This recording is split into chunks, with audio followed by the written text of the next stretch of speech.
The title of this video is Make Them Pay. Why do we want to punish? The desire to punish someone who's done harm to someone else comes for Mill from two feelings which he calls sentiments.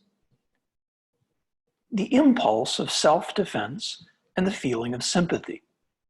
This leads us to, quote, repel or retaliate any harm done or attempted against ourselves or against those with whom we sympathize, end quote. This encapsulates both self-defense and sympathy. We retaliate when someone harms us or attempts to harm us. This applies not just to ourselves as individuals, but everything and everyone we feel sympathy with. What Mill means here by sympathy is not feeling sorry for a person or an animal. It's more like a feeling of connectedness. Like when they get hurt, we feel it too. And when they're happy, we feel it too.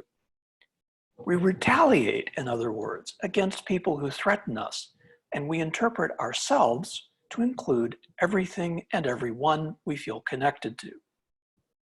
Now note, Mill thinks that so far, this description fits not just human beings, but all other animals as well.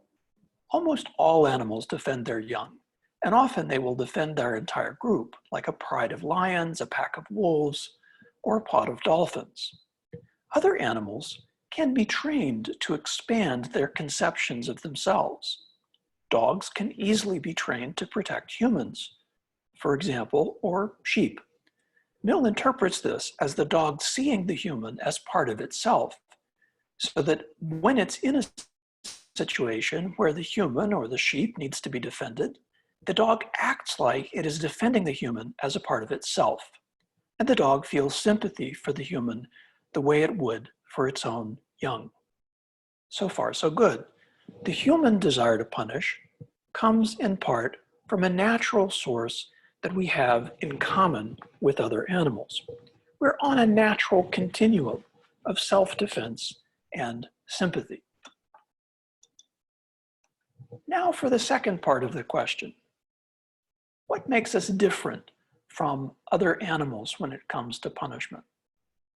Both of Mill's answers have to do with the feeling of sympathy or connectedness. First, human beings are capable of sympathizing with all other human beings related by blood to us or not. Indeed, we can even sympathize with all sentient beings, human or not.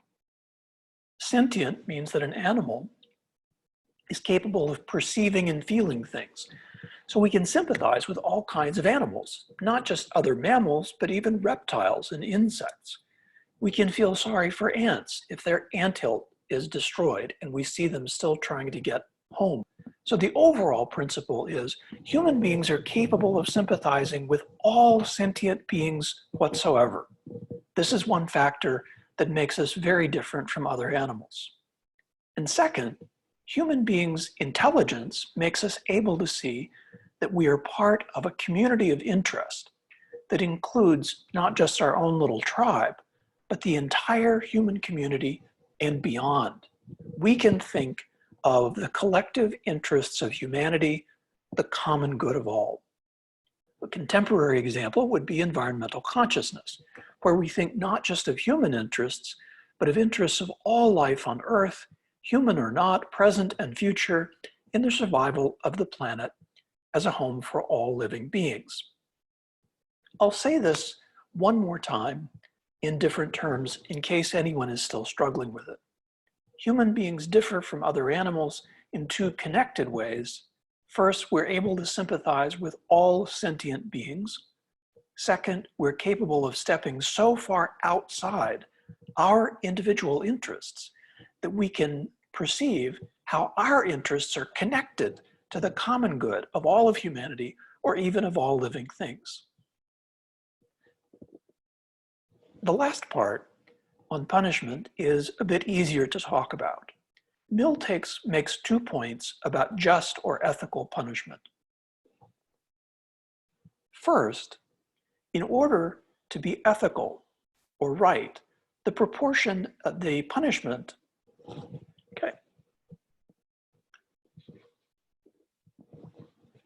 First, in order to be right or ethical, a punishment must be proportioned to the offense.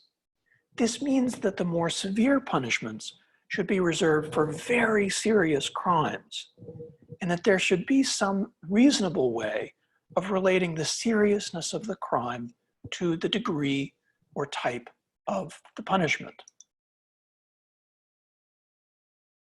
Think of the practice in the so-called Islamic State of cutting off someone's hands when they steal.